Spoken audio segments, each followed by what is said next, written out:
Hey, it's Aaron and Simon with Assets and Arbitrage. Today we have the incredible Crypto Ricardo Hamilton, with Yes, us. indeed.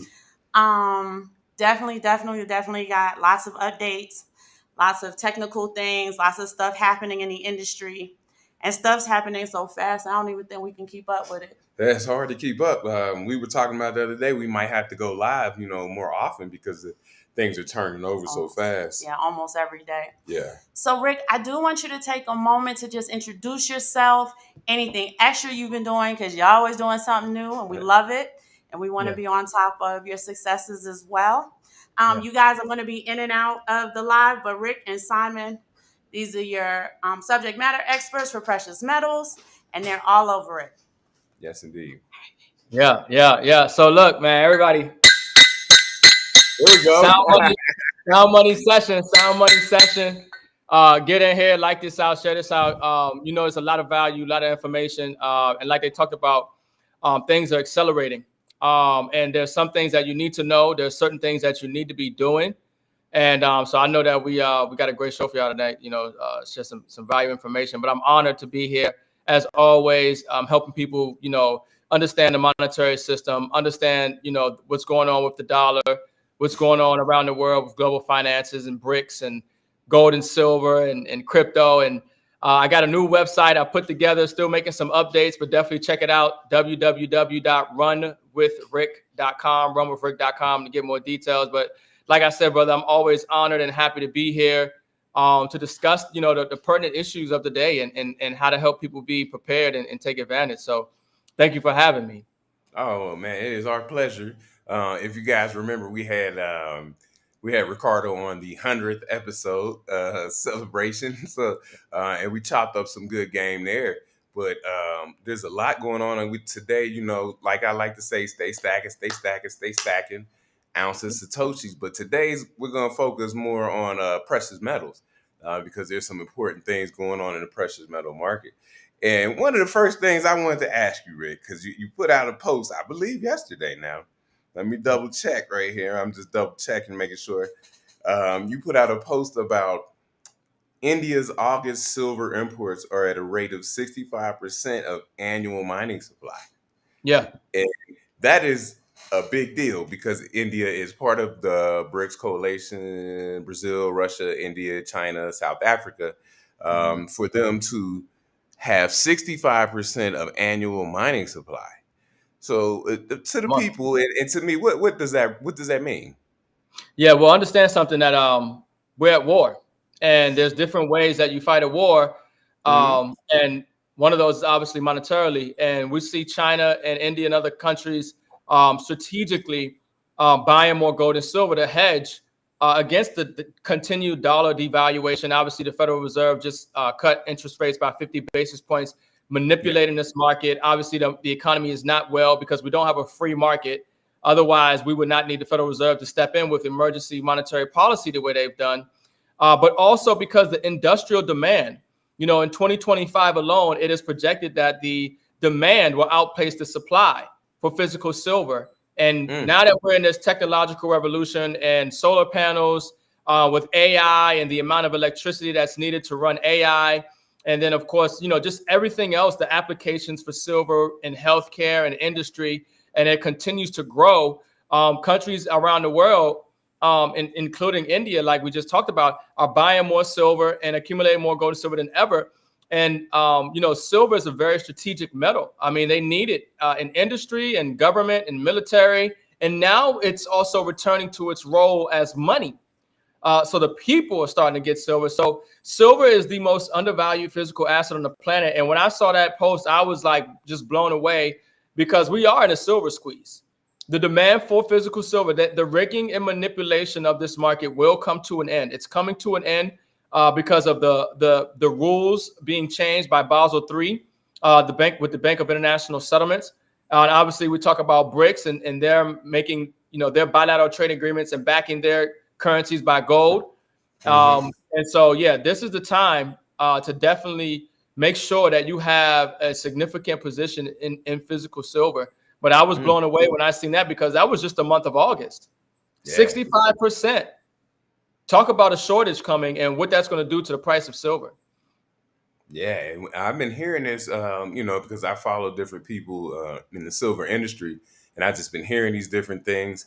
I heard about the LMBA having 8% of their supply drained in August as Yep. well, but it didn't say by who. And so I went through and I read the report, and it didn't really say by who specifically. So I said, "Oh wow, they're really just taking silver right up out the market." Yeah. And so it's a good time. I mean, it's always a good time to buy silver, right? Um, I had a couple little articles I wanted to see what you thought about. Yeah. And so just so what one of these ones was interesting. This is about gold. So it said the gold price climbs to a new record high, now up 27% on the year. This is through mining.com. And they saying spot gold is above 2,600 last week. I think Friday. I think it may have dropped today. I didn't watch it at the end of the day. So what about gold? We understand the gold to silver ratio. What about gold? How should you what should be your strategy, do you think, with purchasing your gold and or your silver? Yeah, I mean, most people, you just need to get something because most people don't have gold or silver at all. They're just sitting on cash. But I mean, Yeah. obviously, your portfolio, in my opinion, should consist of way more silver than you have gold because the multiples, the multiplier, the gains, the percentages that silver will experience will be far greater than what gold will do. I mean, it surprises me every time I think about it. You know, I'm just shocked that we've had trillions of dollars since, printed since COVID. We've had massive inflation in everything, and still silver, no inflation, no price action really taking place in silver. But we have gold at an all-time high and breaking out to new all-time highs. So Hmm. silver hasn't even had its run yet. So Yeah. silver is going to be the much bigger opportunity in regards to gains. And yes, the ratio for gold to silver is all messed up. Historically 15 or 10 to 1. I honestly believe, and I can see a reality where gold and silver are on a 1-to-1 ratio. But gold Wow. is real money. It's constitutional money. It's money all around the world. It's what governments are holding and how they hedge and give value to their currencies. So people need to have, physical silver and they need to have physical gold. Hmm. This is how you protect the purchasing power of your money. People don't understand. They look at, Hmm. gold and silver like investments. It's not an investment. This is how you secure your wealth. This is how you preserve your wealth. This is money insurance. Gold and silver will always have value, but right now what we have is currency devaluation. So Hmm. in this economy, savers are losing. In this economy, the middle class is being wiped away. And if you don't convert those dollars into wealth preserving assets, tier one, zero risk assets like gold, you're exposing yourself to a lot of risk, and the economy is not in your favor if you're doing so. Mm. That's great. Great information. And I definitely 100% agree with that. Now, when you as a somebody who invests in precious metals, how do you like to keep your precious metals? Do you like them in a depository? Do you like them physically in your home, or do you like some kind of maybe paper money, paper, gold and silver? Which one do you prefer, or do you have like a mix of all of Yeah, but right now you want to limit you want to limit your exposure to risk. And one of the riskiest things that you could do right now is have any kind of paper contract, certificate, or anything of that nature, because the market is so rigged. And there isn't enough silver out there. You mentioned it earlier. They're draining the coffers of the LBMA and the COMEX. They don't actually have the physical silver, but they them? are, creating contracts as if they do this fractional reserve kind of Yeah. lending, or kind of, fractional reserve system on the metal. And Hmm. so you want to have physical. You want to make sure that you have physical silver and gold in your possession. We have a saying: if you don't hold it, you don't own it. The same way, very similar. When we talk about crypto, we say not your keys, not your crypto, but you Yeah. want to have physical silver and gold. You want to get it in your possession. There are, some options where you can have it stored in a private vault, military grade security, fully insured, and things of that nature. But if you don't have any silver, you want to hold it physical. You want to make sure that you have it and keep it secret, keep it safe. Okay. And a lot of people ask me, and I give my examples, but they all ask, how do you protect it if you're going to keep it in your home? What's a good way to protect it and keep it safe? And also, for example, to keep it low key, because we talk about silver, on these social media platforms. So people around us know that you have silver, right? So how would you keep it safe in your home? Yeah, well, most people, there's plenty of videos online where people will walk past a 10-ounce silver bar. They wouldn't even pick it up off the ground. They feel like they're too good to pick up an ounce of silver off the ground. Yeah. There are videos circulating where you can offer somebody a Hershey's chocolate bar or a 10-ounce bar of silver, and they'll take the chocolate bar all day. Yeah. So the people don't even know, the difference between an asset and a liability. They wouldn't even know how to convert it. So I wouldn't, live in that fear state of mind. But the other thing is that, nobody knows what you got. Mm-hmm. They don't know. They don't know how much you got. They don't know where you got it. You might have it in your house. You might not have it in your house. You might have it buried in the backyard. You might have buried it at your relative's house. Nobody knows where you got it. But you got a safe. You can obviously put a safe in your house. You have valuables in your house. How do you protect any valuable in your house? How do you protect your own life? That's why we have the Second Amendment in this country. We have a Constitution. So we have valuables. How do you protect your valuables? And yeah, some people, people will go to your house knowing you got something, or if they don't know you got something. This is you true. know, That's just true. They will look around. Yep. yeah, they're just looking. They don't know, if that's the scenario. But you can get strategic, in your own way, when it comes to what you have and how you secure it. How you secure it, yes. So, and that's one of the main things is to secure your valuables and assets. For the people, because I don't know if we talk about the about flag theory a lot. Planting your flags in around the world globally. And one of the things okay, hold on one second. Oh man. It's just Okay, just put it on my thing for me. I'm sorry, my 7-year-old, his tooth fell out, so what we gotta do about that. I'm sorry, but people talk about planting flags globally and having maybe some of your investments and assets globally. What do you think about keeping your gold or silver maybe in other countries, and and things like that, so that because the thing behind flag theory is not to let one country have all the say over everything that you do, especially your assets.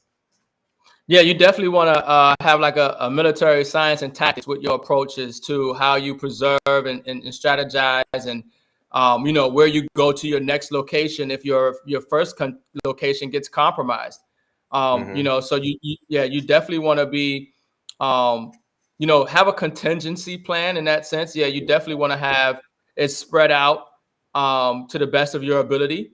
And yeah, I mean, because obviously if your one location gets compromised and you have everything in one location, that could be pretty devastating for you. So you would definitely want to have think strategically in case where you are or where you have your assets. You don't want to have everything in one basket or in one location, as you can say.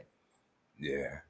And that's important. I tell people that's very important because we call it, when the flag theory, we call it a life portfolio, right? And so Mhm. it's the same as your financial portfolio. You wouldn't put everything in one basket, like you said. So when you have a life portfolio, you wouldn't put everything in one place, right? You have some things, you might get your education somewhere, investment somewhere, some land somewhere, things like that. So we always talk about stuff like that because you never know what's going to happen in one location. But you have to be very safe about it, because I've heard some horror stories about people trying to move it to another country and they lose it all, because of the laws and Yeah. regulations. So you got to be on top of that, man. And so Most definitely. Now, I got another question. I had seen an article. Now, this has been about 2 weeks. Let me look at it. 2.5 weeks. So it said that Russia has upped their purchases from 12. What am I looking at? Okay, 12 million Mm. per month to 94 million per month, which is like Mm. it's probably about an 8x, almost 800% increase in their gold purchases before the BRICS. Before the BRICS conference, Russia being Mhm. BRICS. When you see a move like that by Russia, what kind of indicator is that for the rest of us? Yeah, I mean, what we're seeing is a trend, and it's important that people realize this trend because we are in a global economy, and what's happening here is that the central banks and the governments, the wise around the world, are hedging against the devaluation of the dollar as the United States has weaponized the monetary system. Mm-hmm. And so what we're seeing is we're seeing a great awakening. We're also seeing a great reset. And so, yes, you're going to continue to see more and more acquisition of silver at record levels by governments and central banks. And that's going to continue to make the price of a gold increase. And that is because the dollar is losing value. It's important that people understand that, every assets are going to rise Mm-hmm. as the dollar continues to lose its value because the dollar's purchasing power is being declined. So it takes more of those dollars to buy those assets. So this is why we say, if you want to come from a wealthy family, even if a wealthy family didn't come from you, you have to make sure that you're just doing the things that the wealthy are doing, which is they're converting liabilities into assets. And the liability to you and your family right now is the U.S. dollar because of the monetary policy of the Federal Reserve continuing to devalue the currency through the manipulation of through the market and cutting rates and things of this nature. Mm. Mm. Now, as I spoke earlier about the flag theory for maybe like a family like us, that we live in Mexico, and while the U.S. dollar is still the world reserve currency and very strong against most other currencies, Mhm. um, what kind of strategy do you think you could have about using the U.S. dollar's strength in another currency to buy assets? So you say that last part again, using the U.S. dollar, and you saying convert it to another currency to buy assets. Is that what you were saying? Yeah, a currency that the dollar is strong against. Mm-hmm. So where you get more assets because you have dollars instead of, for example, for us, Mexican pesos. Exchange rate. So, yeah, Yeah. so if I get paid in US dollars, I exchange it to pesos and then I can buy more assets in Yeah. Mexico. Yeah, I mean, obviously, if you have that ability, that just makes sense. As long as the numbers add up, and Hmm. the thing is that all currencies are declining in value. All Hmm. currencies are fiat right now. The dollar just happens to be the prettiest of them, but they're Yeah. all losing value. And then so people will flock into the dollar, but it's still it's still declining, and that's why you're seeing. Governments and countries and people buy gold and silver. So and as we move forward, the reason that we're seeing central banks and government buy more gold, and we just talked about India with silver, is because we're going to a new monetary system. So the Hmm. fiat currency today will either be converted or they'll come out with another currency, but CBDCs are real, Yes. and they will back their new currency by gold. So while that opportunity, if you have that kind of an arbitrage exchange rate opportunity, then yes, definitely take advantage of it because the name of the game is to acquire as much and hold on to as much as these physical assets as you can as fiat currency continues to devalue. But it reminds me of the 1988 Economist magazine where it shows all the paper money, the dollars, you name it, euro, all of it was on fire, in a fire, and out of that fire rose a phoenix bird, and and Mm. around the phoenix bird's neck was a gold pendulum with a digital zero in the middle of that pendulum, almost like the stellar XLM symbol. And Ooh. yeah. If you Google the 1988 Economist magazine, and I think the title of it was "Get Ready for a New World Currency," but they Oh were wow. already foreshadowing fiat currencies burning, losing value, Hmm. just getting away, and out of that coming a gold and digital monetary system, essentially. Oh wow, man, I gotta look into that. So they were already calling for it that long ago. Hmm. Yeah, I might be able to That is pull it interesting. up. The Economist. Yeah, Wow. Economist magazine, and it has a phoenix bird on it. And actually, here, let me share a screen. I can actually maybe show that for the viewers. A lot of people, some people are familiar with it already. Mm. But they planned this stuff 50 years out. They Yeah. planned this stuff out way ahead of time. But here's the Economist magazine, and it says, "Get ready for a new world currency." And Mm-hmm. here what you see is the fiat money. Looks like a dollar there and other national currencies, and they're burning in flames. But out of that flame, out of the burning of the fiat currency rises, here's a gold chain, right? A gold looks like it'd be a gold coin, right?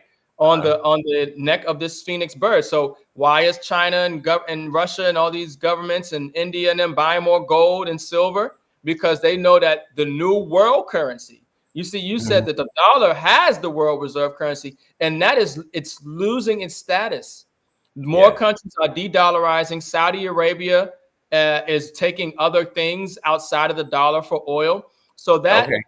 the global dollars in reserve out there in the world, that pool is declining, and governments are doing bilateral trade agreements with their own currency, with gold, with crypto. They're doing whatever it is, but they're getting away from the dollar. And then in the middle there, that looks like XLM, a symbol, but it's digital zero. So it's going to be a blockchain based commodity monetary system. There's no more going to be fiat paper that just supposed to have value because governments say so. That time is over. That's the Mhm. time that we're living in right now. Hmm. Damn. That's wow. That's powerful. I'm not sharing the screen. Nobody saw that screen. Did you see the screen, I brother, on couldn't screen see. when I pulled it up? No, I You didn't couldn't see see it? anything. Mm-mm. Oh, because you have to. Oh, I You got. have to. Oh, okay. I'm sorry. Yeah, there it is. My wife's not here to Yeah. to Yeah, I guide me had it through it. on. I Yeah, was I like, see yeah, so it. yeah, you can see it. Yeah, so here we go. I'll just kind of go one more time. So you can see this is the Economist magazine. This was Yeah. Okay. September 15th, January. Well, this is 9/15. It's a January of 1988 is when this came out. Wow. So get ready for a new world currency. You can see all the fiat currency there burning under its feet. It looks like a $5 bill right there, and other national currencies. And out of the fire, out of the devaluation, out of the Hmm. loss in purchasing power, credibility, status, value of paper money, out of that will rise a gold blockchain backed system is how I interpret this, because obviously it's a precious metals, gold and silver, right? But Yes. it's gold pendulum, gold coin with the digital zero looking like a XLM symbol on Yeah. there. And it said 2018. So imagine this came out in 1988, and on the Wow. pendulum it says 2018. So obviously we're in 2024, and we can see this actually literally taking place. And that's why we said we're seeing governments and central banks right now buying more gold, buying more silver, getting in the blockchain, and we're seeing fiat currencies decline and lose purchasing power all around the world. Dang. That is prophetic, man. I guess they knew it was coming there. Yeah, And they set it up. It's their game. They control everything, and they understood that the Federal Reserve is a private banking cartel. The Federal mm, Reserve is not part of the federal government. The Federal Reserve is public enemy number one. But the reason that the Revolutionary War was fought was not over tea and taxes. It was because the colonies didn't have the ability to issue their own debt-free, interest-free notes, and they knew through usury that they would be enslaved again. And so that's what we have here. We have a private central bank that has bankrupted this nation and confiscated our wealth through debt and interest. And Kennedy tried to take back power from the Federal Reserve by issuing silver certificates with mhm. Executive Order 11110. So this has been a battle that this country has been trying to face to get from up under the thumb of the Federal Reserve and the globalists. But this was a setup from the beginning. They know that this central bank and them creating debt and interest, that eventually it will be unsustainable and we will have to convert to a new system. And now they're trying to manage the new reality that we're moving into. But obviously there are things that they could not have predicted, like our ability to fight back and be informed because of the technology that's available to us today in social media. Yes, indeed. Yes, indeed. Thank you for that. Now, I was going to go into the chat. We got a friend of the show. His name is Jake Fever. He says, nobody going to buy gold like that. It takes $15 trillion for it to double. Nah, give me Bitcoin. What would you say to that? Well, I never really understood people's arguments when they try to get you on one side or the other. I have a well-diversified portfolio. Nobody has a crystal ball on the future. I think that even right now, we're seeing unconventional warfare in Israel with their ability to explode pagers. And we're seeing, obviously, with CrowdStrike recently, where everybody's systems went down, courthouses, people couldn't even go to work that day because of a cyber attack. Obviously, we have situations where obviously the technology such as an EMP does exist. We've seen that the president does have executive orders where they can take over the internet. Most people have access to the internet by an internet provider who can, obviously control your access to the internet. So there's some downgrades or some downsides to relying 100% on digital for your financial future and strategy, considering the grid and infrastructure and things of that nature. But that's why I say you don't want to be all in on one side. You want digital and physical, and the thing is like I said, he makes a good point as far as the market cap to double. But that's why we talked about silver. We talked about silver being the most undervalued physical asset. You do want to have some gold in your portfolio, but this is not about get rich quick. This is about preserving the purchasing power of your dollars. This is about hedging. This is about diversifying. And one thing about cryptocurrency is it's new. I'm an advocate for crypto. I continue to get in more crypto every single day, and XRP and other tokens. But there's no historical track record going back for thousands of years with crypto. Crypto came out and blockchain came out in 2009 or so. But gold and silver have been money since the times of Egypt. Gold and silver is God's money. It's from Genesis to Revelations. Gold and silver is constitutional money. Article 1, Section 10 of the U.S. Constitution. Gold and silver is money all around the world. It's acknowledged for value. So, there's those are the pros to me. But, everybody to each his own. But I don't see why somebody would not be able to buy Bitcoin and buy silver or gold. Right. Yeah. And I mean, I like to say that they have a utility, right? And it's good for you to have, even if you are an investor. So, for example, I say maybe if you had made some profits and then you want to protect the profit you made, like you said earlier, the purchasing power, you can move them from whatever you invested into precious metals, and then you can protect the purchasing power over time. And I always see, gold and silver, like you said, not as an investment, but I see it as wealth, and I see it as protect purchasing power. That's what we're trying to do out here. When you see the wealthy people and their investments in certain things, you see that they're not really trying. They're trying to protect it, right? That's what these T-bills are, right? All right. That's you get a guaranteed return of rate on those. And so people will park a lot of money in there instead of trying to, play the market and do these things. But, it has a utility. It's one of my favorite investments. Even I've heard you say, just touching it physically is something about it. Hearing that clink, clink. I can't do this with Bitcoin. You know what I mean? You hear that? I'd be like, The thing is that, like I said before, Bitcoin blockchain technology is new. Okay. Gold and silver is not new. Now, whether he wants to talk about property ownership rights, that's not what we're talking about. Nobody's talking about property ownership rights. We're talking about blockchain technology and Bitcoin is new to the scene. It has not seen war. It hasn't seen the type of crises and things that have happened across the planet to substantiate its long-term viability and stability. It is reliant on the grid that is controlled. So gold and silver have a track record. It doesn't take away from Bitcoin. I like Bitcoin. I like blockchain.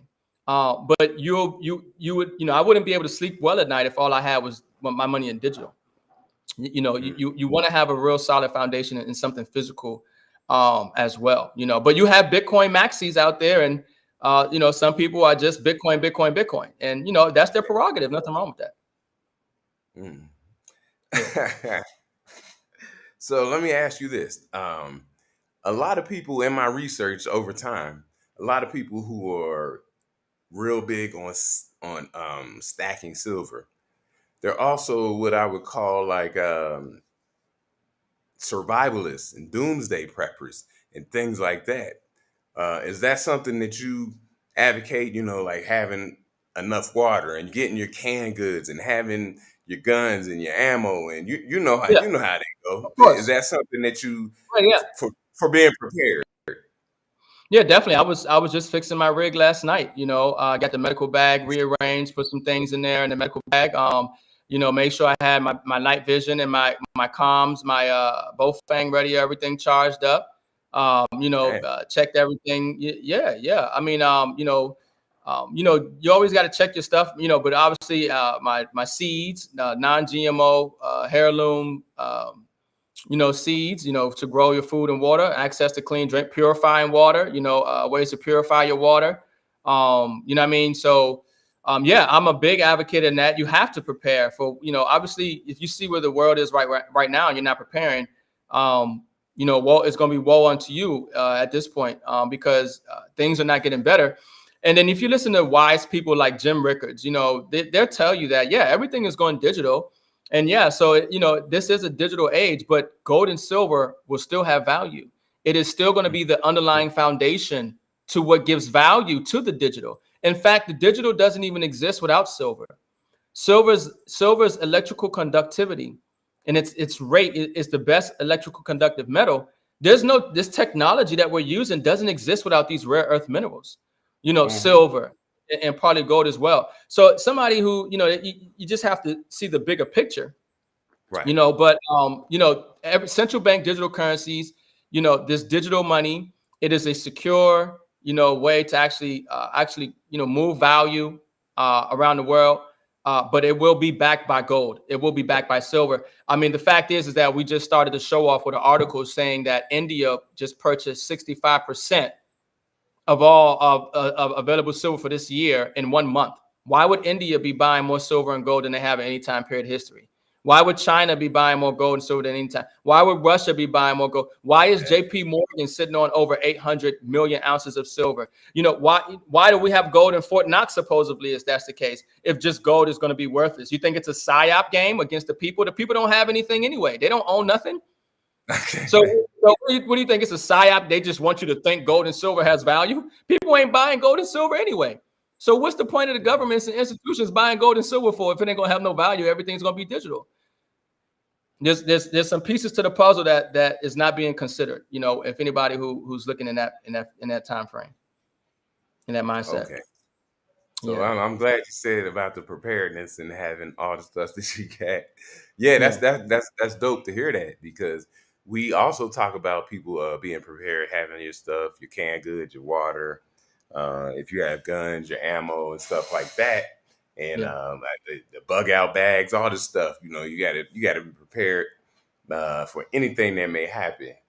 Mm-hmm. Now you, as being the gold and silver, do you like any other metals? Do you like the platinum, palladium, or copper, or anything like that?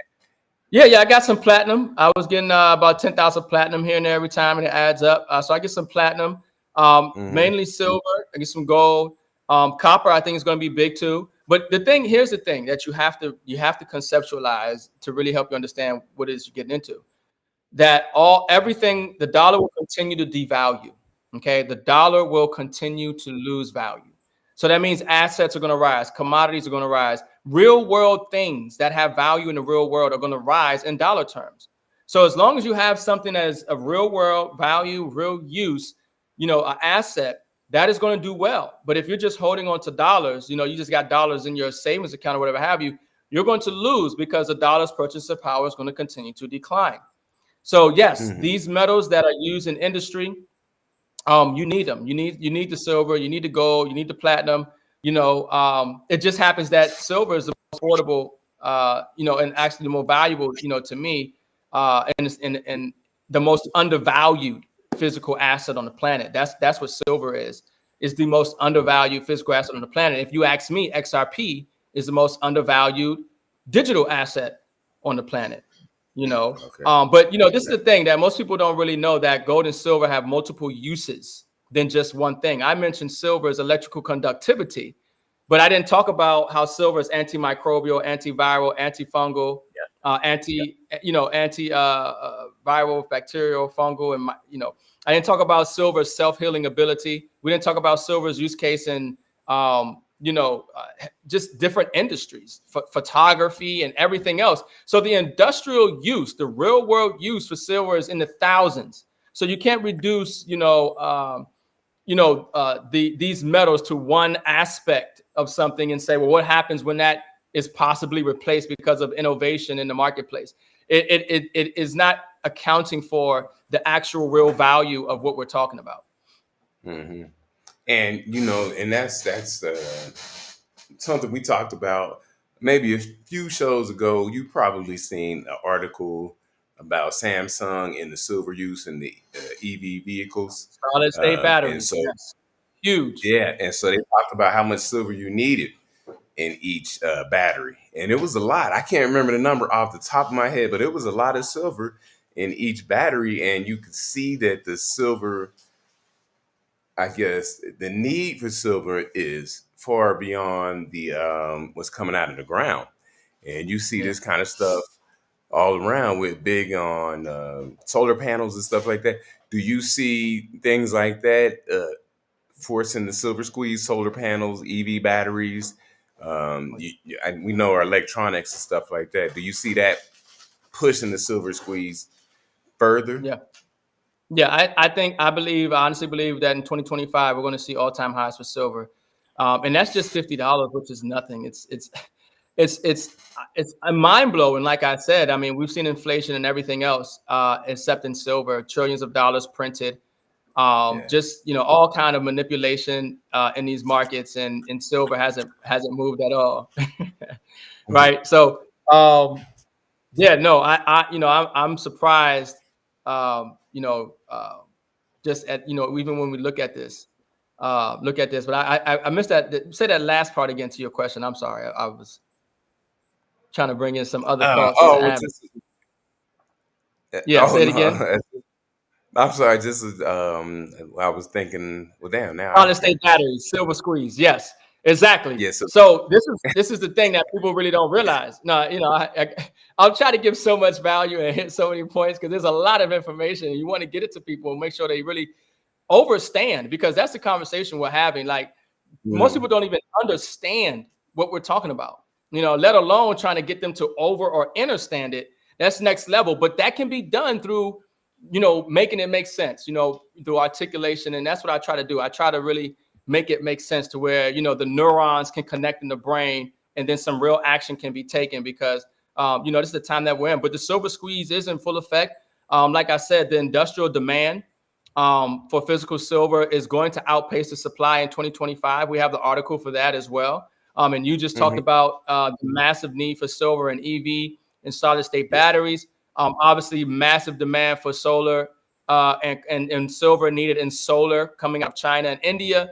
And then we just talked about, India as well. I mean, 65% in 1 month bought up for the year. I mean, the annual supply, that's huge.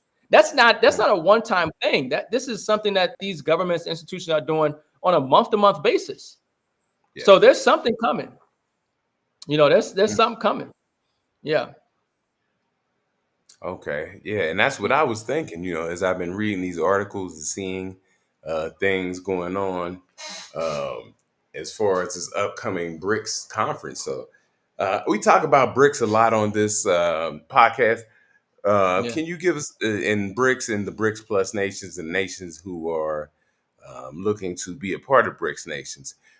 How do you see BRICS as a threat to the U.S. dollar and as a, I guess, would you say a play, strategic play? Because I see BRICS, the things that they do, as acts of war. And so, what do you think about that? Well, the world wants to get from up under the control of the central banks and the fiat monetary system. So the dollar, when the dollar is losing value, obviously when the dollar catches a cold, or the U.S. economy catches the cold, the world catches a fever. You know what I mean? Like they're on a deathbed type thing. It's what happens is that the dollar would have never had the world reserve currency status had it not been backed by gold. Coming out of Mhm. Bretton Woods, we had the military and we had the economy, but the world would have never accepted the United States dollar as the world reserve currency status had it not been backed by gold. And in 1971, Richard Nixon suspended the convertibility of the dollar into gold, making it a fiat currency. But then we had the petrodollar, where now where there was no demand for the dollar because it wasn't backed by gold, they created a demand for the dollar because the world needs oil. Oil is the lifeblood of every economy. But now we have, as of relatively recently, I can't remember the exact date. It could have been this year, I think this year or last year. But the contract that Saudi Arabia had to only sell oil in dollars, they did not renew it. So what you're seeing is the world de-dollarizing, getting away from the dollar for their own benefit, for their economy, for their people. Because the United States has weaponized the monetary system. They're telling what countries can use the SWIFT payment system. They weaponize the dollar. They weaponize the SWIFT payment system. If you don't, now countries are looking at what the West is doing and the sanctions that they're doing, and they're saying, well, hold on, what if we don't agree with one of your policies at a UN vote? Are you saying all of a sudden you might take us off of and limit our ability to conduct global trade and commerce and adversely affect our people and our economy? So, it's not an even, fair playing field. And the world wants to have something that's more equitable and fair for everybody. And that's what the BRICS bloc alliance is about. And they want to use stable currencies. They want to have a stable, safe, secure, fast, efficient way to conduct trade and commerce around the world without having to deal with the tyranny that exists in the system today. And I recently read an article about the Chinese yuan being the second most used currency for payment settlements in the world, passing the euro. And what do you think about that? Is it creeping up? Is it gonna Yeah. get past the dollar and be the most used currency in the world? I don't think from what I understand, they have the ability to really replace, because they don't have a real bond market. There's some things that they would need to do to really make that happen. But what people have to understand is that the G7 nations are in a decline. In fact, as far as GDP, the GDP of the G7 nations is in a decline, while the GDP of the BRICS nations is in growth. They're accelerating. So in fact, the BRICS nations are doing better than the G7 nations currently. They are at their growth. The growth of the BRICS countries is greater than the G7 nations. And a lot of the G7 nations, Canada, America, and the West, right? They are heavily in debt, while the BRICS nations are not as in much debt, and their economies are growing, and they have more people, and they have less debt. They're going to be able to grow at a faster rate because they don't have so much of a burden and challenge that we have here in the States. But this is the thing: the dollar won't go away tomorrow. The dollar will still be here. But it's what will it buy you? What is the purchasing power? How many dollars will you need to keep a roof over your head or buy a loaf of bread? Could it be that the wheelbarrow full of money, the money is worthless and the wheelbarrow is more valuable? We've seen that throughout history, but that doesn't mean the dollar went away. And, The dollar will still be around, I believe, but you won't have enough dollars to maintain a decent standard of living. Okay. All right. I'm gonna Mm-hmm. get to some of these comments. I want to ask you something though, because you just mentioned it. Recently, there was a post out by President Bukele of El Salvador, and he said that he had gotten his country so they're gonna have no debt with the 2025 and 2025, and Yeah. then you juxtapose that with the United States having $35 trillion worth of debt. Mm-hmm. And a lot of people maybe call him a dictator or something like that. What do you think about the things that he's done to turn his nation state around? Well, yeah, I mean, a nation in no debt is going to thrive in ways that a nation with $35 trillion in debt, as you project that out over time, in ways that you couldn't imagine. I mean, debt is what enslaves a nation. It enslaves its Mm, people, and that's what the Federal Reserve was set up to do: to enslave the nation, enslave its people through debt and interest. And to this point, they are succeeding. But we're at a moment in history. We're at a time in history where there's an opportunity amongst this crisis to do something that people could have never thought they'd been able to do, and create real generational wealth that they never thought they would have been able to create because of the information that's available, because of the access to the assets that are available right now. But obviously, that's a good thing. If you can get out of debt, then it's going to be easier for you to grow. mhm. And that's a good thing for their people. But yeah, the national debt right now is a crisis. I mean, the United States, the national debt is increasing by $1 trillion every 100 days.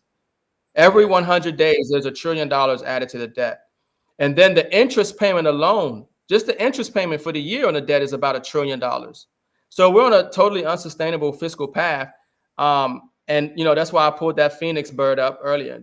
The Yeah. fiat currencies are going to burn, and out of that is going to show you a gold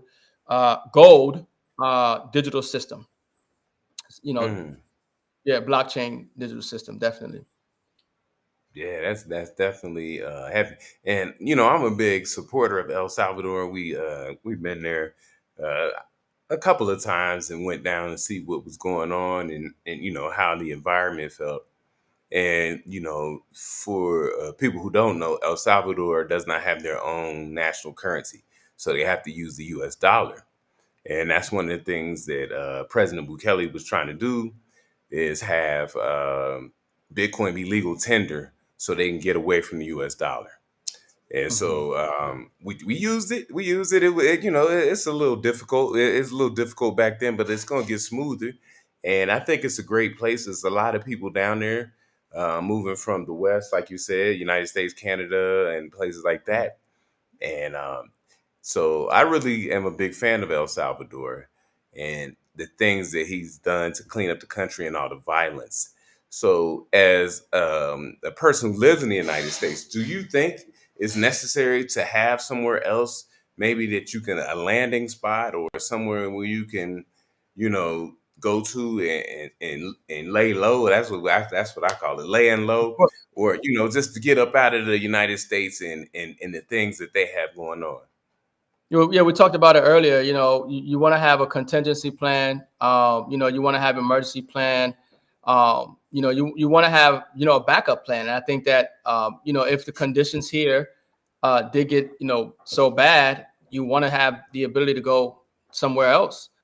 So yeah, I think that's a very wise thing to do. But like you said, I mean, countries are de-dollarizing, and that's just a mechanism of de-dollarizing. Whether they want to use Bitcoin, which can be very slow sometimes and very expensive.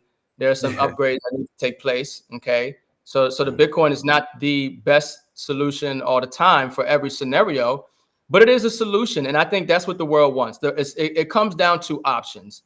People just want options. Don't lock me into a fiat currency. Give me Mhm. the option to pay in something of value in the physical gold and silver. Give me an option to pay of something in the valuable in the digital, Bitcoin or whatever other digital asset you want to pay in. That is obviously going to rise in purchasing power or value against a declining fiat currency. It just comes down to options. And prior to blockchain, the world didn't have too much options. They only had gold and silver, but Yeah. Banks had the gold and silver market rigged. They're manipulating the spot price, the paper derivative contract price on the market. So there was some challenges there in that mannerism. But now with blockchain, and then still having real money, God's money, gold and silver added Hmm. into that, like Jim Ricker said, the ability for central banks and governments to do trade in the world, they actually have a viable option to do that outside of the dollar and the SWIFT system. Okay. That Yeah, sounds great. Yeah, because you got to move outside of Swift now, and I see a yeah, lot of people making that move. So I wanted to go back to our friend of the show, Jake Fever. He says 43% of the world's silver is jewelry, and 50% of the world's gold is jewelry. Gold and silver, not something that I would be getting too much of. Give me the Bitcoin. yeah. So, Well, yeah, I but mean, yeah, at some point, some people have a fixed mindset, and there's no type of data or analysis, or none of the variables are really considered. So that's why I say to each his own. Some people are Bitcoin maxis, maybe not just Bitcoin maxis, Bitcoin maxis squared. And that's their prerogative. But anybody who would try to say that gold and silver is not going to have value in the future, and only Bitcoin is going to have value, is just probably not really considering um, the global economy and how things actually are going to run, considering. But yeah, I mean, yeah, silver and gold are massively, well, especially silver, undervalued assets, and it's something that people want to have. It's real money, constitutional money, God's money. It's how you're going to preserve your wealth. mhm. Yeah, And when you say preserve your wealth, that is the name of the game, right? wealth preservation. Wealth Yes. preservation. Okay, so Yeah. that's definitely what it's about. Yeah. And so I follow you on, I think Facebook mostly. I follow you on Facebook. I see your lives with Yeah. uh with the big homie Mike Tharp, and I see you guys talking. So um what is your goal in what you guys do and the information that you give out? What is your goal? Yeah, the goal is to educate, inspire, and empower. I mean, I think it's about maybe 60 or 70% of people are financially illiterate. I think the same amount, 60 or 70% of people don't have internal monologue. They don't think.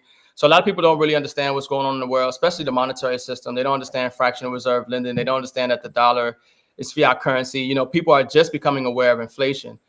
So it's really about educating the masses on the monetary system, and letting them know their options, because that's really what it comes down to. We just want people to have options. We tell people all the time, if you're relying on one stream of income, you're a disaster waiting to happen. Yeah, You have to have create additional streams of income. You have to preserve your wealth. You have to get real money. Most people don't understand that there's no real money in circulation. It's all debt. The dollar is a unit of debt. So we want to help people just kind of understand, become more financially literate, get real assets, get real money, preserve their wealth, and profit and from this global reset, this monetary reset, and make sure that a wealthy family comes from them, even if they didn't come from a wealthy family. definitely. Yeah. Definitely build wealth, and we always talk about building wealth generationally. I always talk about, I have four sons. How old are my sons? 23, 16, 13, and 7. So we have four Mhm. sons. We're always thinking about our children, but our children's children, right? Our grandchildren. And, I say, we purchased this stuff with people who aren't here yet, but will be here. You know how that goes, right? Yeah. I figure if I have four sons, I'm gonna have a whole bunch of grandchildren eventually, and so Right. we always have that in mind, purchasing wealth for our grandchildren. And I think that's important because you and I know a lot of people didn't leave any wealth to us. We just came up, and then people just tell you like, well, you got to get it like we got it. And so we Right. we came out here, and then we're working hard to get it. But I wanted to have the plan where our grandchildren don't have to do it like that. Well, so what do you think about generational wealth and just building up for people who aren't here yet? and which is hard for people to hear. Like, why should I buy some silver and gold for somebody I don't even know exists yet? Yeah, I mean, a lot of we have another saying. We say that a lot of people think they're saving silver, but it might be silver that end up saving you.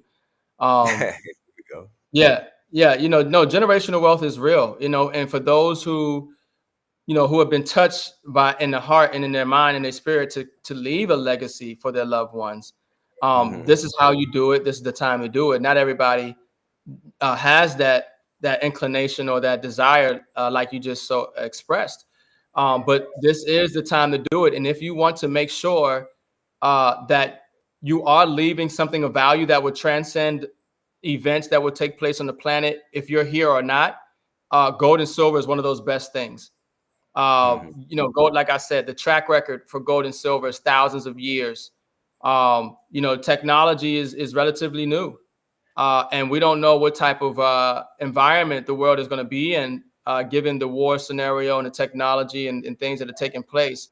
So those are some risk to that. But gold and silver will always have value, no matter where you are in the world. It's biblical money, and in the times that we're in, this is what we were told to get for those who believers, to get gold.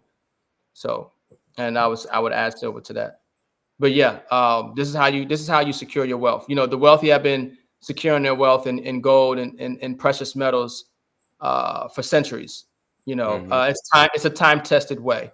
Uh, Anything else, especially digital, is new. Not that it can't be a legacy creator, but we just the future is it's still charting its course. Yeah. Uh, you know, it just doesn't have gold and silver just doesn't have that issue. Yeah, it doesn't. And like I said, I keep articles, and I didn't want to bog you down with articles, but I got this article that says that no, I'm sorry, silver is forming a 40-year cup and handle. So when you, what I like to tell people, zoom out, right?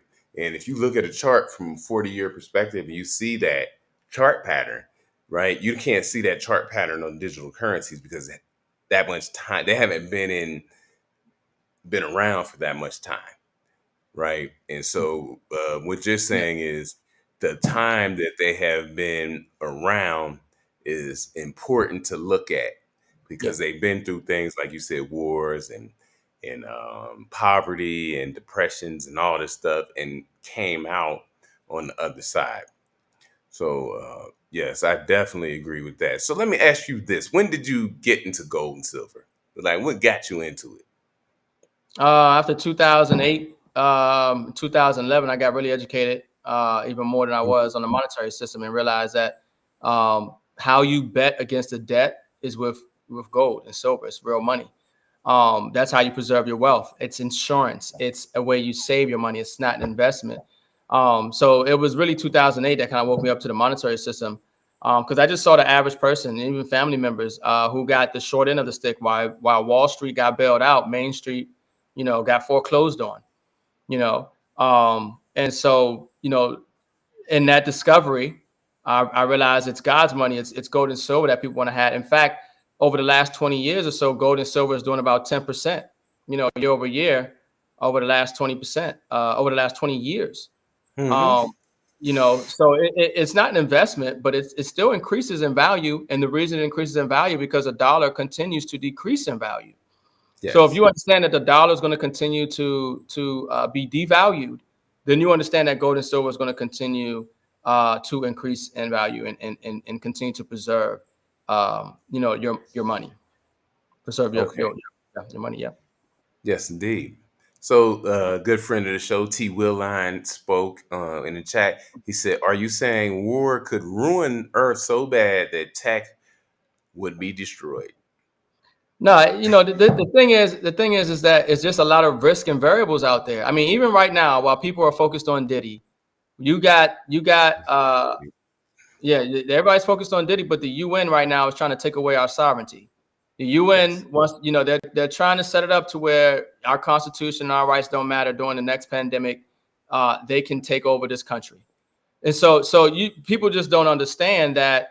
Even with depending on who's the president. I mean, this president has said that, well, the vice president who wants to be president is not for your constitutional rights. She's, if people have really listened to what she said in different interviews about going into your home and taking your guns and all type of stuff that is just not what America represents.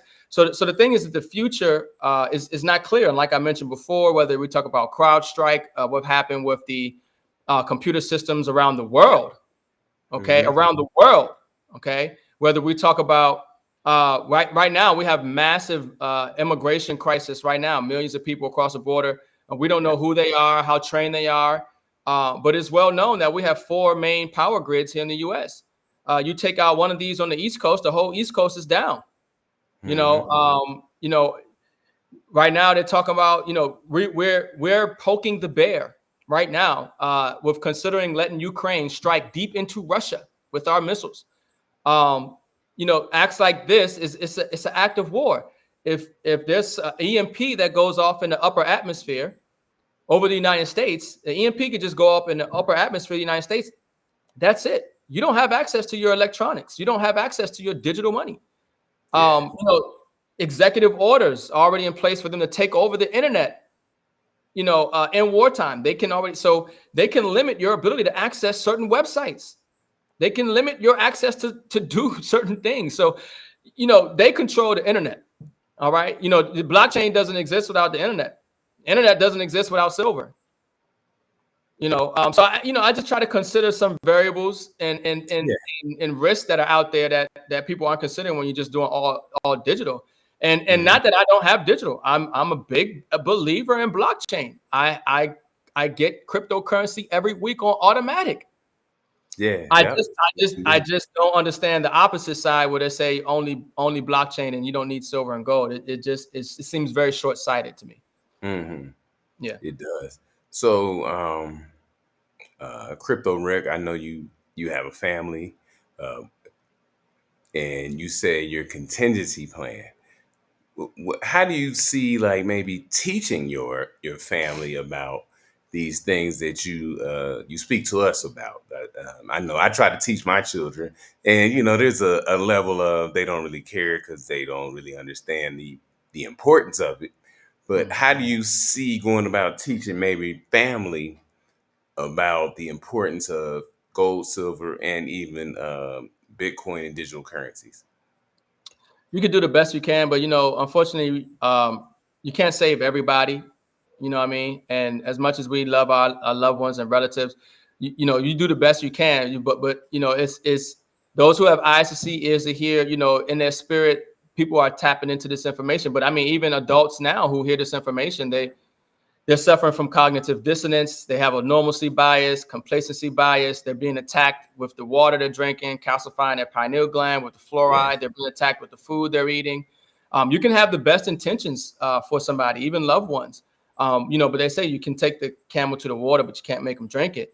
But you just lead by example, and you do the best that you can to set up the trust, to set up the foundation, to create the mechanism where they are allotted a certain amount of the money or assets over a course of period of time. And, you put in these kind of parameters and mechanisms where they aren't allowed to do certain things in the future that, you can foresee that they might do, and that can just get rid of the legacy that you've created. So you have to kind of account for those variables and kind of protect and against those measures the best you can, but just lead by example. And, if they're inquisitive, they're going to want to learn and find out. But that's what I would say. Is that why you walk around with 100-ounce silver bars, clinking them? That's how you doing? I can't walk around. These things is heavy. I couldn't walk around with these too long. I'm telling you right now. These is not light. Clinking them. It sounds like a train, like ding, ding, ding. Yeah. So it's just you gotta. I tell people, I say this all the time. I'd rather have it and not need it than need it and not have it. And I'd rather be 1 year or even 2 years too early to the largest wealth transfer in history than one day too late. Okay. Yeah. All right. Well, so Jake Fevers, man. Jake Fevers in here heavy, man. He wants to know, He's Uh, enjoying the show. That's good. He's still here. yeah. He says silver and gold haven't changed anyone's life in a significant way in 2,000 years. Bitcoin made life changes for far more people. I would have to say that's his opinion, and he's entitled to his opinion. We don't have to get Okay. into the nuances of that. But it's apparent that he loves Bitcoin. There's nothing wrong with that. Yeah, yeah, I love Bitcoin. I'm a huge Bitcoin. They probably gonna call me a maxi because I don't like He's a too many maxi other square. coins. But I do love precious metals because Yeah, I see value in it and I see utility in yeah. precious metals and stuff like that, especially when you have a family. So I've talked about this before, but I'll go into it again. So we have had family members who pass away, right? And they have some type of insurance with an insurance company. And then we go in and we have to fight the company and come up with all the paperwork and all this stuff. And the insurance that you're supposed to get gets pushed out 6, 7, 8 months, something like that. And I always say if you had a duffel bag of silver, the same amount of that insurance, your family members, usually a wife, could just put her hands on that money right now without going through paperwork and legal and all this stuff. And so I always put silver away for my wife, just playing the numbers and so that she can put her hands on something right now. Not waiting for the life insurance, not waiting for somebody to get back to you. I'm in Mexico, all the stuff is coming in Spanish. So what do you think about that as having like maybe silver physically in your home so that a family member, if in a crisis, could touch it? Yeah, I mean, obviously, just the way you articulate it, it makes sense. Hmm. Gold and silver is easy liquidatable, but obviously, you can put your hands on it. Yeah. When you need to. If you got your money in the banks, the banks are closed on the weekends or whatever have you. All this kind of stuff. Um, so yeah, no, that's a wise thing to do. Um, you Hmm. know, that's one of the reasons that we have it. To in those times of need, you have access and you have real money. You got that physical silver and that gold for them. So yeah, that makes sense to me. And also, I would say this too because we've done shows on this about being prepared. Is that when people die and their paperwork isn't right, their assets end up in probate court. And so then now you got to go to court and you got to fight, if it's your mother or something like that, Yeah. you got to go fight for the assets that she had. And you have to prove that you have rights to them and all that, where you wouldn't want your wife or something, your children going to probate court. You want them just to have it, right in the house and they can, do what they want. And when you go to probate court, the tax situation, because say somebody left you $100,000 in life insurance, you have to take that whole 100,000, right? But if you got $100,000 in silver, you can go sell 5,000 if that's all you need right now. And they Mhm. force you to take that 100,000 and then they put it on top of you as far as your income and stuff like that. And it becomes a big, big problem tax Right. wise. And Mhm. so I like to see people having that, as a safety net for their family. And we have to be thinking about our family. And people like you, you educate us so that we understand these things and we know how to move. Yeah, yeah. The other thing that bothers me with that is, when I think about insurance or decades down the line, I do not Hmm. have faith or confidence in the purchasing power of the dollar, especially 10, 20, 30, 40 years from now, 50 years, when say that loved one passes away and you need to cash in that life insurance. I mean, we're seeing inflation is getting ready to take off here. The Federal Reserve has already committed to cutting rates well into 2025. The money printers are back on. We're already seeing inflation, cost of living. We're seeing record debt, household debt, corporate debt, student loan debt, credit card debt.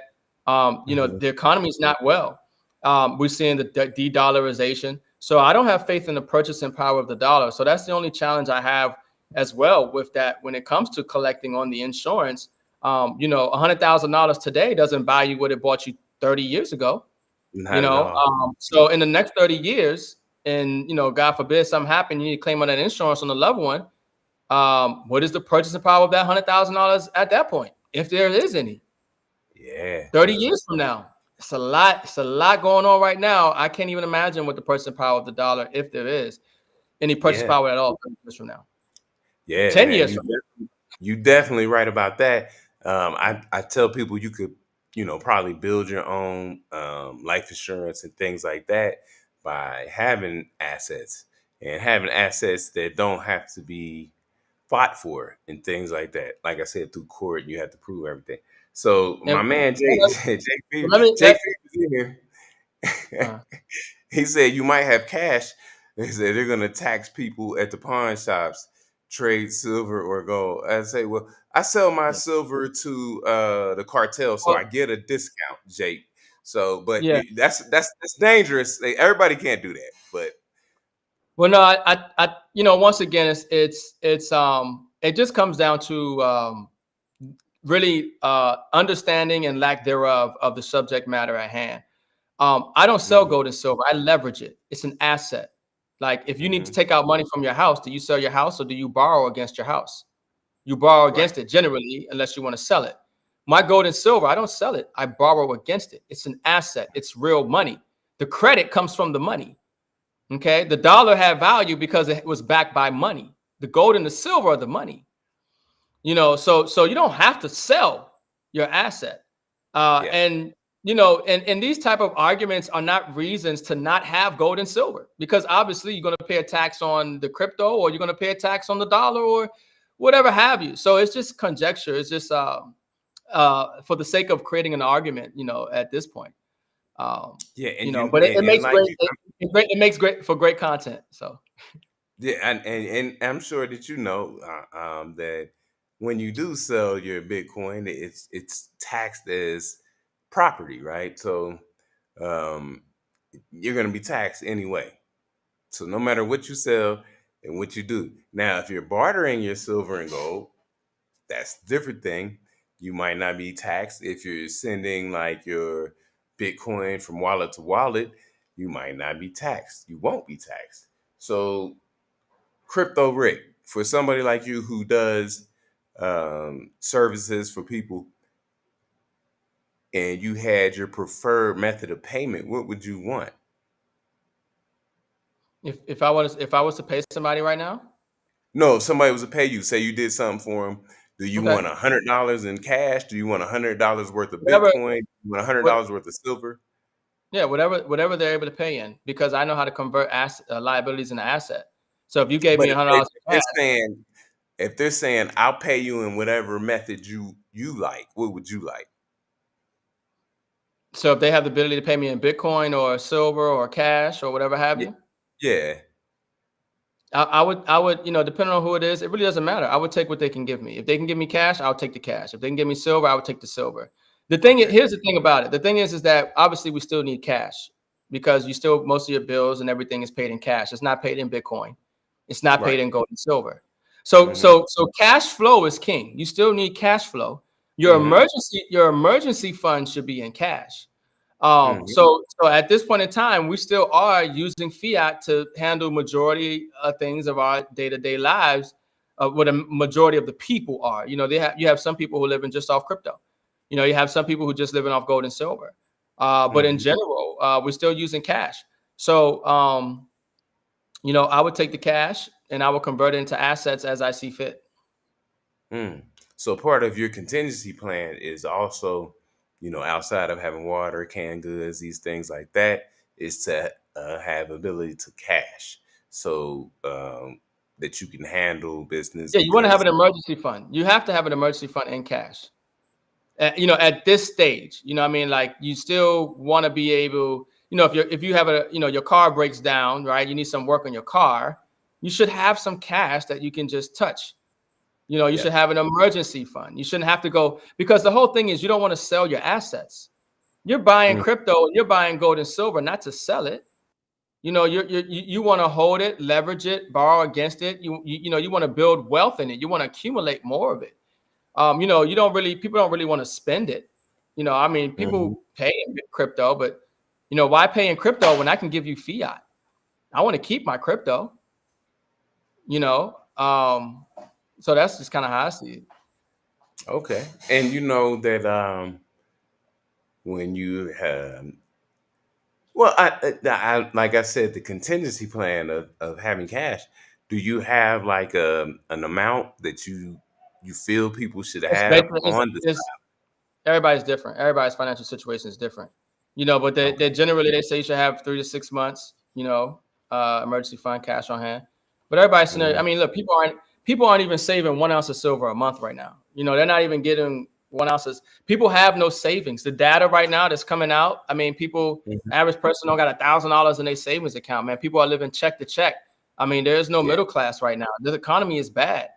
So, Yeah. people aren't even, in that position, to even start thinking about saving. They're check to check, and then if they do save, they don't understand or realize why they need to save in gold and silver versus just saving in cash. But I mean, yeah, everybody ideally should have an emergency fund. Ideally, they should be saving in silver and gold, and ideally they should be investing in blockchain and cryptocurrency.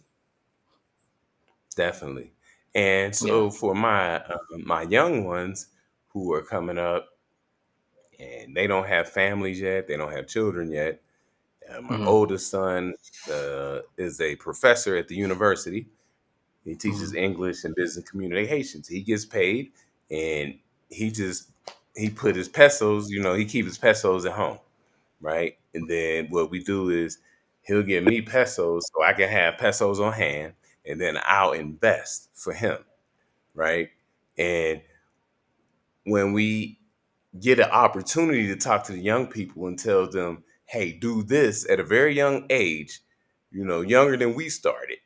And that way you'll be way ahead of the game when you get my age. Do you give that information out to people to let them know, like, I caught it maybe a little later, but you got it now and you caught it early and you can build on it and, it'll build faster because of age difference. Yeah, that's a fact. Yeah, you give out that information. And the beautiful thing about your previous question is, if I set a price on something, I can choose a price and I can get paid in that price. But the thing is like, yeah, you know what I'm saying? Like, if I want you to pay me right now, Brother Simon, I want you to pay me for this services that I provided in an ounce of silver. Just give me an ounce of silver. That's the payment. Okay. You see, people value their wealth in dollars. That's why, I don't value my wealth in dollars per se. I value it in ounces. How many ounces of silver I got? I value my wealth in acreage. How much land? I value my wealth in quantity. How much Bitcoin or Ethereum or XRP or XLM, the quantity of crypto. That's how you should value your wealth in this reset moving forward, because a dollar is not a unit of wealth. But yes, that education, that information that you're saying, it's going to be much greater for people, and you should share it. And the people that get it earlier on in life obviously are going to benefit greater than those who get it later for that time factor. Yes, indeed. And for the audience and for our brother Ricardo, I am going to pay him in some sort of asset for his knowledge and information and his time, because we know time is our most valuable asset, because we don't know when it ends. So I'm definitely going to you let me know how I can compensate you for all Yeah. your information, because I follow you and I see the game you be dropping and stuff like that. And I that we go all the way back to 7K, if you remember them days. Yeah. 7K in Red Pill. Red Pill. Shout out to Red Pill. Yeah. We go back Right. to those Right. Right. days. So yeah, That's yeah, yeah, right. definitely. Yes. Yeah, no, brother. I mean, So hey, I send you a USDT address. I mean, this is the thing about the new economy. It's not a fixed thing. I can mhm. send you. It's so and that's what it's coming down to. It's not this or that. It's about having options. So Yeah, yeah, brother. it is. It is about having options, and it's about being able to move around. I think being able to move around the world and having certain things that work in one place and work in another place, and you just diversified. You're ready. You're ready for anything that you encounter. Yeah. So I love your take on it, and Yeah. like you said, people fight back on precious metals, but they have a utility, and you just want to have some just in case, just in case. And I love to have Bitcoin. I mean, I'm a Everything isn't for Bitcoin. everybody. Yeah, Yeah. yeah, and You're fine. I talk to the people, and I'm not. I've never told nobody what to do with your money because, like you said, every situation is different, right? So you have as much as you need and for what you need to do. And so, what I said about the Bitcoin thing is, like we just talked about, if something Mhm. happened to you tomorrow, you got to make sure people got the keys. They know where to Right. go get it, what See, wallets in, and all these things like that. So and when that's I not we that's not easy. Well, it is no, for it's not. It's people, but it's not. No, they don't know how to do that stuff. Seed phrases, moving moving crypto around, especially if you talking about moving on different blockchains yeah, and things of this nature. So yes, it can get pretty technical. It can get really technical, and that could be a challenge and a hindrance. For mass adoption and for people to be able to use it. But it's inevitable. We are moving into a blockchain digital revolution, and once again, it comes mm, down to options. It's come down to options. And so the new monetary system is going to be blockchain, and it's going to be precious metals. That's the new monetary system. It's not going to be fiat, and that's the main point. not gonna be fiat. Let me ask Yeah, you. I'm gonna try to let you go, man. I done held you up, sir. for an hour and 20 minutes. But I wanted to ask you this question because I hear this from a lot of people. He People say that Bitcoin itself is Mhm. like the internet. Eventually, you will have to integrate it into your business and into your life. And I Mhm. remember coming up when the internet was coming out and nobody wanted to deal with it. But I was in high school, so we learned how to deal with it early. Do you think Bitcoin is that integral that 15, 20 years from now, everybody needs to have it in their business, take payments in it, hold it as a treasury reserve asset and things like that? Well, look, like somebody said in the chat as well, Bitcoin and everything has its flaws. There's pros and cons to everything. It was stated earlier somewhere, but the point is everything has its pros and cons. And just like when Hmm. you walk into a business today, they'll take check, they'll take money order, maybe they'll take cash, they'll take Apple Pay, they'll take maybe crypto, they'll take gold and silver. I mean, that's what I was talking about. It's just going to come down to options. Yeah. um yeah, and that's just really what it comes down to. It's going to come down to options. But those are challenges. But I think that the blockchain isn't going anywhere. It's not even about Bitcoin. Bitcoin is a part of the blockchain. The blockchain Yes. is going to revolutionize every area of human activity. The blockchain is going to revolutionize every area of human activity. So it's bigger than Bitcoin. Bitcoin is just a layer to the blockchain, but blockchain is going to change the world. And so it's Mm. important that people understand blockchain, but yes, also as well how to move your money around, because that's one of the biggest disruptors, which is moving your crypto around on the blockchain, and it won't just be Bitcoin. Okay, let me go into the comments. These guys are crazy. So he says, Simon could have paid him in silver, but Mhm. it had AppMax mail it, but no.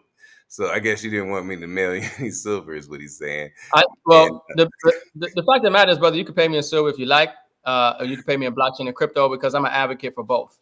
So I okay, think that that might have went over his head from this whole conversation, that I believe you should have diversified options in blockchain and precious metals, and then yeah, whatever form of payment is easier, then that is the one that should be exercised. But if somebody has a preference and they want to pay you in silver, I'm going to take the silver. If they want to, if they want to pay me, or if they can't pay me in crypto, I'm going to have them pay me crypto, because guess what? I can easily convert my crypto into gold and silver.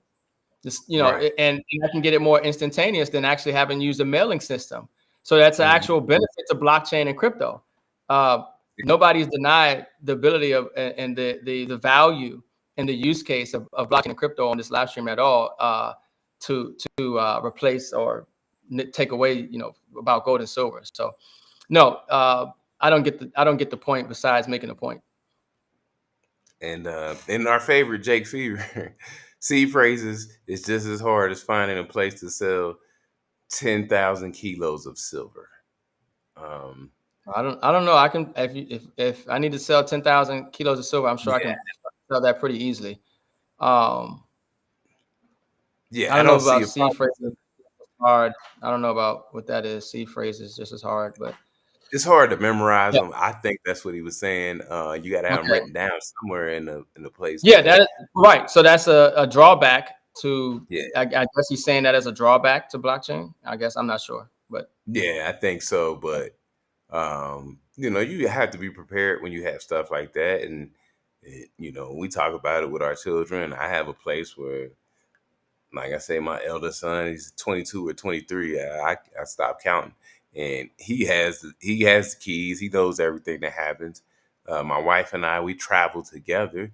So if something happened to us, and neither one, he's got it. He got it. He know what to do. He got yeah, extra debit card. He got everything. He got all type of cards and stuff like that yeah. we get from these different exchanges. He could manage the money. And so I tell them all the time, this is, make sure you know this, make sure you know where to get this.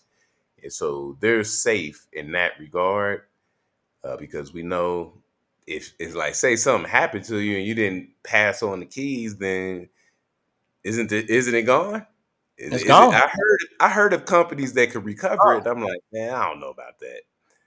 Yeah, I mean, at this point, it's gone. You lose the C phrases, or somebody get access to your C phrases. They got access to your wallet, and your money's gonna be gone. Your crypto's gonna be gone. Yeah, that's Yeah. just the fact of the matter. Yeah, so you definitely have to have people who you're going to leave your wealth to prepared, and that's Yeah, why I say I like to have physical silver in the house so people can put their hands on it, and and that's just different for everybody, right? Everybody has a different situation, different family setup, things going on, but I want them to be prepared just in hmm case anything die. And I'm gonna get up out of here um just for crypto Rick, I don't know. I guess apparently this is what they tell me. Apparently, about 2 months ago, I almost died. I don't know, and I was really sick. I was in the hospital. I had a really bad infection in my blood, and so had to go to the hospital. Had to stay there for a couple weeks. Had to get Sorry, I'm a glad you're couple strong though. pints of blood and stuff, all that. But Right. as I was there, and I didn't really know what was going to happen. I was comfortable that everybody was set up if worst case scenario happened, and hmm so that let me know, yeah, I've been working in the right direction because if something would have happened there, I knew my wife and my children was set up and ready to go, and so that's why I continue to do this. I'm like, yeah, I'm on the right path because I was given a look and said, yeah, everybody's okay, even though. Um, even though I wasn't okay, but you know what I'm saying. But I'm good now. I'm good now. I'm back. I'm back. I'm back 100%. I'm ready to We go. thank But God. We thank God. Yeah, definitely. I'm ready to Yeah. go. But They yeah, need it out here, brother. yeah. So it made me feel good that they were ready and everything was in position. And I'm gonna always work in that direction to make sure everybody is in position so they'll Yeah. be okay, right? Because like we said, we know how it goes. Usually the husband's gonna die before the wife and before the children. And so I've been seeing a lot of people who have passed away and they're not leaving anything for their children and they're leaving just a big mess. GoFundMe's, they can't pay for the funeral, Right. a whole bunch of credit card bills and things like that. What do you think about that as their preparation, trying to, as my wife would say if she was here, transition, and you leave this mess and headache to your family? Yeah, I mean, a lot of our people are far behind, and you're touching on points that are real factor. It's a real thing even today. But this is why some of us are blessed and fortunate enough to have the ability to really see what's going on and actually make a change and do something different. So, our future generations won't be in those same positions. This is what this show is about. Getting assets and creating that legacy and hedging against these unfortunate events that come up in life. But yeah, it's the challenges that we have today, and it comes from lack of financial literacy, lack of proper planning, and things of this nature. So no, I agree with you. I agree with you that is a challenge, but we have to make those changes, and getting informed and educated, and what we're doing right now is one of those ways, definitely. And yeah, yes, indeed. And shout out to Jake Fever. He's saying the truth right here. Um, because we had to pay out of pocket for the Mexican hospital stay, we used some Bitcoin to pay for the hospital stay. And Nice. so yeah, we had to, but I keep Yeah. some Bitcoin and assets on deck so that we just for emergencies. I didn't know it was Right. gonna be my emergency. I'm thinking it might be the family, but it's for whoever needs it. And we did have to use some to pay these doctors and stuff like that. And I was in the Yeah. ICU, so and all this medication. So we had to take care of that, but we used a lot of Bitcoin. Yeah. And and And and that's the definitely point. The point is you want to have options. Now you could have paid in silver because you got silver too.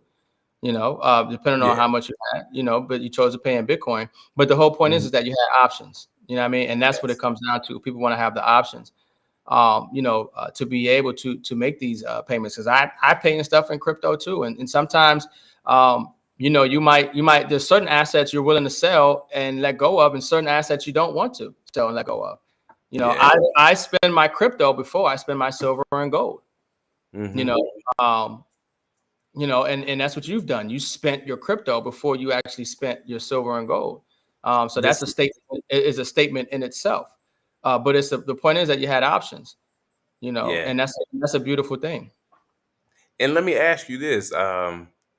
So we talked to CEO of Miles Franklin. His name is Andy Scheckman, and he says one of the things about owning precious metals, and as opposed to maybe a digital currency or something like that, is that Mm. it's harder to liquidate, so that you will maybe hold on to it Yeah, before yeah, you can just liquidate something digitally, and it yeah. makes you keep your silver and gold, right? Because if you want to liquidate silver, I guess it depends on where it's at, but say you only have physical silver, you got to go somewhere and you got to physically sell You got it. to convert it. Yeah. Yeah, So and if you got that stops you from doing impulse buying. But that's why most yeah, people. that's exactly what he was saying. Impulse That's why buying is most people. Yeah, that's why most people can't save cash. Cash is too easily spendable. Because cash is for spending, it's not for saving. So the ability hmm of saving your money and go to silver, it creates that barrier. It creates that extra step that actually needs to be taken before you can actually act on what is usually an impulse. Because a lot of times we say we need something. I need a vacation. I've been working so hard, and and so you might think about actually selling that gold or silver to do that. But if you have the cash, it's just like that. But if you actually have to go and convert it to silver, you might stop and think for a second. All right, do I really need to do this? Because now I got to go do this and that and this and that, which means you're yeah. gonna hold on to the asset because people are impulsive. And Mm-hmm. because most people don't know how to save. We have a savings crisis right now in America, but they're Mm-hmm. saving in silver. People who have been running with us for a long time now have saved way more money than they ever saved in silver and gold than they ever been able to save in cash in their whole entire life. So saving in gold and silver is the premier vehicles of saving. It's how you save your money. It's not an investment. It's how you save your money. Okay. Thank you for being here. I want to just get you out of here on this one Yeah. question because it's something that I had been reading about. And Mm-hmm. so it's coming from the Daily Huddle. And Okay. they're talking about how, I guess, baby boomers are going back to work and people don't have enough money to retire. So there was two articles. There was one that was just an article written by and the person, and then there was another one where Robert Kiyosaki was talking about people who are baby boomers do not have enough money to retire and they have to return to work. And I've talked about it with Aaron, and we've talked about this generation of baby boomers not really having what they need to retire in retirement assets or anything. And secondly, a lot of people in the baby boomer generation, their asset is in their home, but they are not willing to convert the asset into fiat currency. And so, what would you say about that? Um, the I would say that I would look at it as the problem is the loss in purchasing power of the dollar. Hmm. You see, people have money, but they're inflating the value and purchasing power of your money away. So the cost of living rises, rent, gas, food. So yes, there is a crisis in a sense of people don't have enough money, but it's also because their money just doesn't retain purchasing power. But yeah, Hmm. that's something that's been going on for some time now, and it's going to continue as the dollar continues to lose value. um, More and more people are going to find themselves having to, uh, go back into work. And it's not by accident. These aren't things that just we found ourselves here. They knew and they know what their monetary policy is doing and the ramifications that it will have for years to come.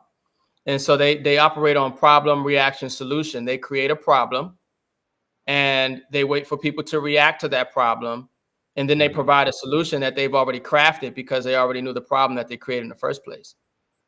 you know so yeah, I mean, yeah, it's a real fact and reality of what we're dealing with. It's a real fact and reality of what we're dealing with. um yeah, so Yeah, and I say that because I've dealt with it. My father passed, my mother passed, my father-in-law passed, mother-in-law passed. So I see the ability that you have, and none of them wanted to sell their homes, and they had a lot of equity in their homes, but they lose a whole income, and so then there's a bit of a struggle, right? And that's what I'm talking about with that generation keeping a lot of their wealth in their homes and not having some gold or some silver, some Bitcoin mhm, or this or that. And the wealth is in the home. And the only way you can tap into the wealth is what? A HELOC if you're not going to sell it. If you're not going to right. sell it, and there's a mental thing. We raised our family here, been here for 35 years. I'm not going to sell my house. But your house Mhm, is worth $450,000.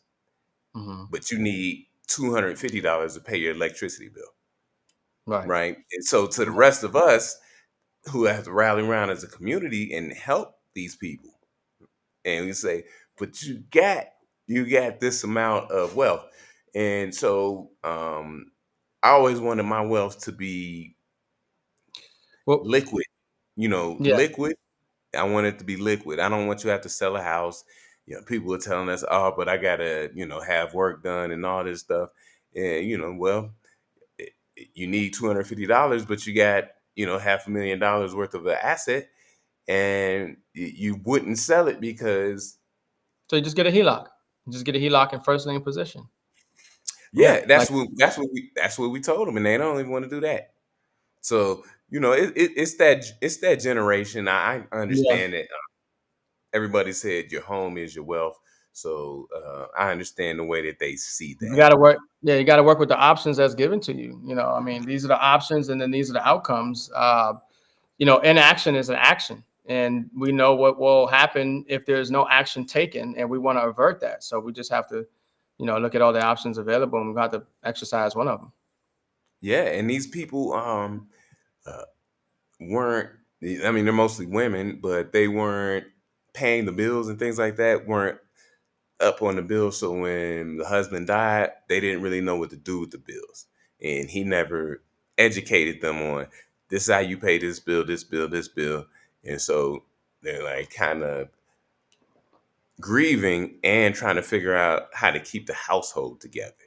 And so that's another thing we have talked about is educating. If you are the one who takes care of the financials in the household, educating other people of how to handle it in case of something happens to you, so that people don't, it's so bad that they don't even know how to use a debit card because they never have to. And so you have to educate them and let them know, even, definitely in the crypto era, because you got keys, you got with different wallets. I keep different wallets all over the place. I tell Aaron about them. I tell my son about them. When we go travel, I leave him with a couple debit cards. I say, here, just in case something happen, you got the main debit cards. I'm gonna travel with some cash and I'll make it work. And we have to do that with our families, and we got to keep it in mind because people think they won't die, and people die every day. You know what I'm saying? They think, well, I'm young, I won't die. Anything can happen. You got to have Mm. your family ready and protected. Is that something that you believe? Yeah, I agree with you, brother. 100%. Mm. Yeah, I agree with you. It's, Yeah. yeah. So I definitely thank you. Thank you for coming in here and chopping it up Yep. with me. Jake Fever, he wants you to drop your social media so he can Yeah. orange pill you. I'm like, okay, I don't. But Jake Fever is a friend of the show, man. He's in No, here. yeah, He's always, I can tell he's family, so it's all love. I can tell he's yeah, family. he Yeah, it's be in all here. love. He made But it. man, He made for a great show tonight. But yeah, you guys can follow me. Well, go to my website, runwithrick.com, www.runwithrick.com. My socials are on there as well, but obviously Facebook, YouTube, TikTok, Instagram, you'll be able to find those links all inside of my website, www.runwithrick.com.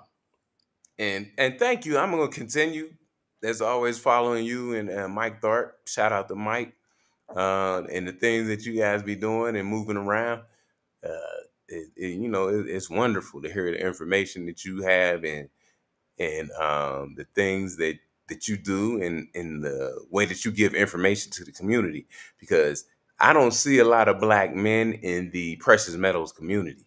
So that's, I Especially not think that drew me to you when I first came across you. And I love to see it, man. I love to see the energy, the information that you guys drop.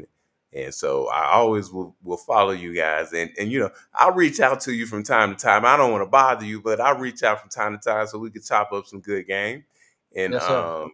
yeah, and so on the end, I'm gonna end this because if you just send me your information, man, I'm gonna send you a love offering, man. I always do. Any guests, I send love offerings because Yeah.